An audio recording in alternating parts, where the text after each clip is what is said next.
కూరగాయ ముక్కలన్నిటితోనూ పులుసు చేసుకుందాం.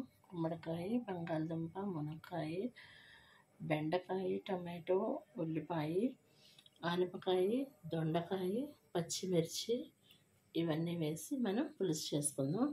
ఫస్ట్ నేను కుక్కర్ గిన్నె తీసుకున్నాను. దీంట్లో పోపు సామాన్లన్నీ వేసేస్తున్నాను. ఇంగువతో సహా పోపు సామాన్లన్నీ వేసేసి ఇది కొంచెం వేడెక్కిన తర్వాత మనం ఈ ముక్కలు అందులో వేసుకోవచ్చు.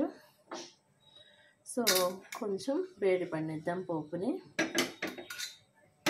లైట్ బ్రౌనిష్ వచ్చేంత వరకు వేయించుకొని లైట్ బ్రౌనిష్ వచ్చిన తర్వాత తీసి ఈ ముక్కలు 1 by 1 అందులో వేసేయచ్చు.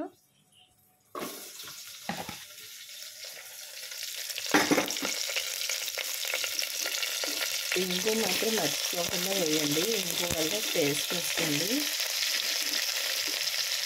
సో ఇలాగ 1 by 1 అన్ని ముక్కలు వేసేస్తున్నాను.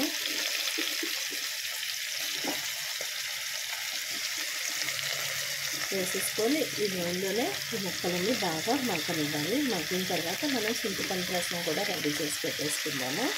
చింతపండు రసం రెడీ చేసి పెట్టేసుకొని ఇవి బాగా మగ్గిన తర్వాత చింతపండు రసం వేసి పసుపు, ఉప్పు, కారం వేయటమే. చూసారా ఇలాగ ఆయిల్లో మగ్గబెడతాము. ఇలా మగ్గుతూ ఉన్నప్పుడు మనం సగం మగ్గిన తర్వాత చింతపండు రసం వేసుకుందాం.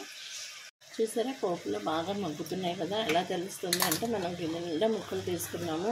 చూడండి కొంచెం తక్కువ అయిపోతూ ఉంది. మగ్గే కొద్దీ వెయిట్ తగ్గిపోతూ ఉంటుంది.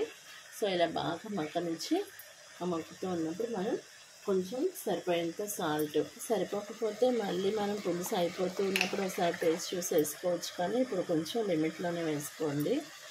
ఇప్పుడు పసుపు, అలానే ఈ ముక్కలకి సరిపోయేంత సాల్ట్ మాత్రమే వేసుకున్నాము. మళ్ళీ పులుసులోకి వేసుకోవచ్చు. ముక్కలు ఉడికేటప్పుడు కొంచెం ఉడికిన తర్వాత మనం సాల్ట్ వేసామంటే అవి బాగా ఉడుకుతాయి. సో కొంచెం ముక్కలు సరిపోయేంత సాల్ట్ వేసాను. అలానే ఇప్పుడు కొంచెం కారం కూడా వేస్తున్నాను.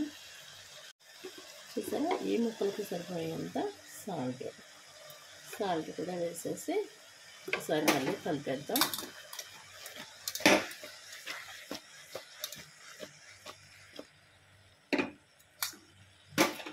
కలిపేసి ఇంకా కాస్త మగ్గనిద్దాం. మగ్గిన తర్వాత చింతపండు రసం వేసుకుందాం.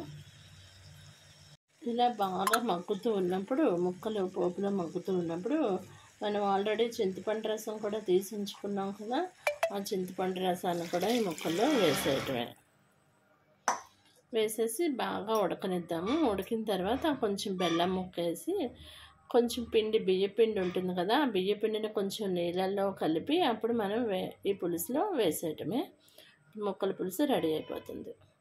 ఇప్పుడు సరిపడేంత నీళ్ళు కూడా పోసేసి మొత్తం ముక్కలన్నిటికీ కొంచెం సాల్ట్ వేద్దాము. సాల్ట్, చిన్న బెల్లం ముక్క కూడా వేసుకుందాము.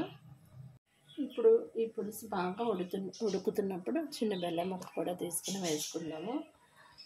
ఆల్రెడీ గుమ్మడికాయ కూడా, తీపి గుమ్మడికాయ కూడా వేసాం కాబట్టి అందులో కూడా స్వీట్ ఉంటుంది కాబట్టి కొంచెం చిన్న మొక్క వేస్తే సరిపోతుంది. సో ఇది బాగా ఉడికిన తర్వాత బియ్యపిండి తీసుకొని దాంట్లో కొంచెం వాటర్ కలిపి మనం ఇందులో కలిపేస్తే పల్చగా, మనం కావాలంటే బాగా పల్చగా కావాలంటే కొంచెం బియ్యపిండే కలుపుకోవాలి. కొంచెం ముద్దగా తినే వాళ్ళైతే కొంచెం ఎక్కువ బియ్యపిండి కలుపుకుంటే సరిపోతుంది. మంచి టేస్టీ అయిన ముక్కల పులుసు రెడీ అయిపోతుంది.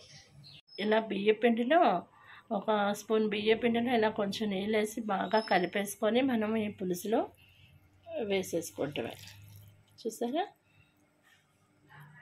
ఇలా వేసేసుకొని మొత్తం మళ్ళీ పులుసుని ఒకసారి కలిపేస్తే ఇంకా ముక్కల పులుసు రెడీ అయిపోయింది. ఇంకొంచెం సేపు ఉడికిన తర్వాత స్టవ్ ఆఫ్ చేసేద్దాం. ముక్కల పులుసు రెడీ అయిపోయిందండి. ఇప్పుడు మనం కొంచెం కరివేపాకు కూడా వేసుకుంటే ఇంకా టేస్టీగా ఉంటుంది. పోపు వేసినప్పుడు కొంచెం కరివేపాకు వేసినా మళ్ళీ పులుసు అయిపోతూ ఉన్నప్పుడు ఇంకొంచెం కరివేపాకు వేసుకోండి.